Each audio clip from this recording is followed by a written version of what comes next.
El vehículo presenta un ruido anormal en la rueda delantera izquierda. El síntoma principal se manifiesta como un golpeteo seco al conducir sobre superficies irregulares o pasar por reductores de velocidad, mientras que en carreteras lisas el comportamiento parece normal. Tras elevar la unidad, se realiza una inspección detallada de los componentes del chasis. Tras verificar que los bujes de goma están en buen estado, se localiza el origen del problema: la rótula del brazo inferior delantero.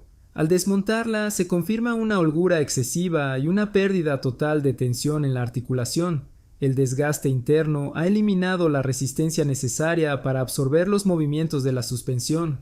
Esta pieza es un componente crítico que conecta la rueda con el soporte del chasis, permitiendo que la dirección gire y que la rueda oscile verticalmente con fluidez.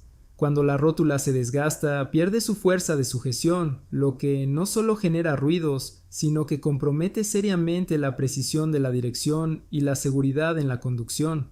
Para solucionar la falla, se instala una unidad nueva siguiendo las especificaciones del fabricante. Tras la prueba de carretera, el ruido desaparece por completo, restableciendo la estabilidad y el confort del sistema de suspensión.